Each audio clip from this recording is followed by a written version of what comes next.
যাবো না। এক পাগল লোক দাবি করছে যে আপনি তার নিকট ঋণগ্রস্ত। আমরা তাকে প্রাসাদে আমন্ত্রণ জানিয়েছি এবং কিছু অর্থ দিয়েছি, কিন্তু সে তা গ্রহণ করেনি। সে এখন কোথায়? এখানে যাবো না। তাকে আসতে বলুন। আপনার যা আদেশ। ফয়সাল এফেন্দিকে আসতে বলো ছেলে।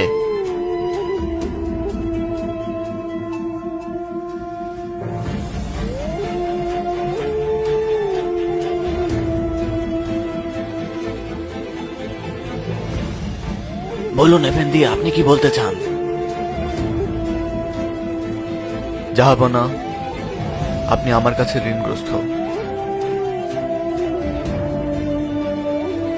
আপনার কাছে আমি কিভাবে ঋণগ্রস্ত বৎস? এফেন্দি, আমি ব্যবসা করতাম।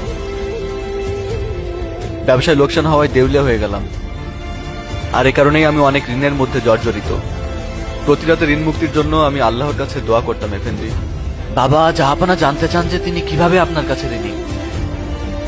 আমি যেমন বলেছি, প্রতি রাতে আল্লাহর কাছে দোয়া করতাম। গত রাতে আমার স্বপ্নে আমাদের প্রিয় নবী সাল্লাল্লাহু আলাইহি ওয়াসাল্লামকে দেখেছি এফেন্দি। সাল্লাল্লাহু আলাইহি ওয়াসাল্লাম।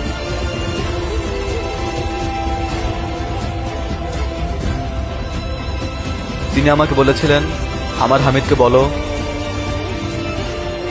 প্রতি রাতে সে আমার উপরে যে সালাতুস সালাম এবং জিকির পাঠ করত, গত রাতে সে তা পাঠ করেনি।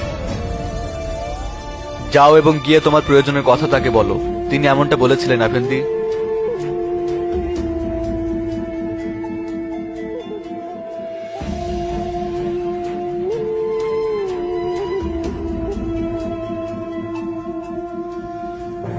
তিনি কি বলেছিলেন? কি বলেছিলেন?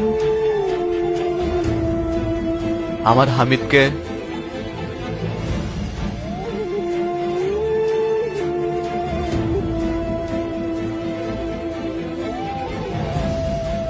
এগুলো নিন।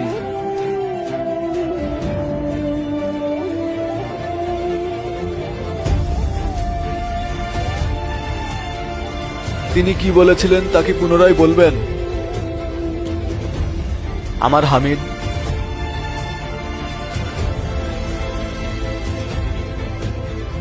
এগুলো নিন।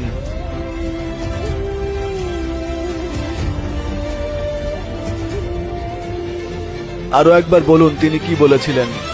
প্রিয় নবী আমাকে স্বপ্নের মধ্যে বলেছেন যে আমার হামিদকে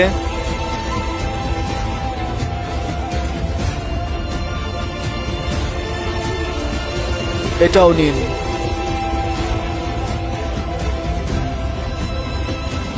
আর একবার বলুন আমার হামিদ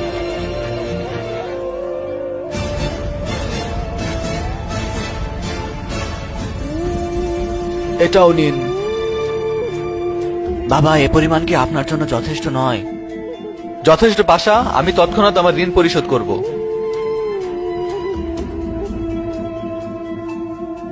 নিরাপদে থাকুন।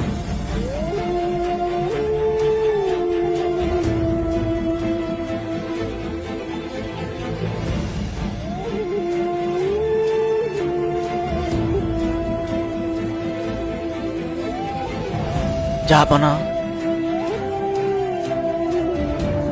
আপনি তো অনেক অর্থই তাকে দিয়ে দিলেন। আপনি কি বলছেন পাশা? আল্লাহর কসম, তিনি যদি আমার সমস্ত ধন সম্পদ, এমনকি আমার রাজত্ব ও যদি চাইতো, আমি তাকে দিয়ে দিতাম। গত রাতে আমি কাজে ব্যস্ত ছিলাম পাশা। কাজ করতে করতে আমি টেবিলে ঘুমে গিয়েছিলাম পাশা। আমি দুধ পড়তে ভুলে গিয়েছিলাম। ভুল হয়ে গেছে পাশা। আল্লাহ আমাকে ক্ষমা করুন।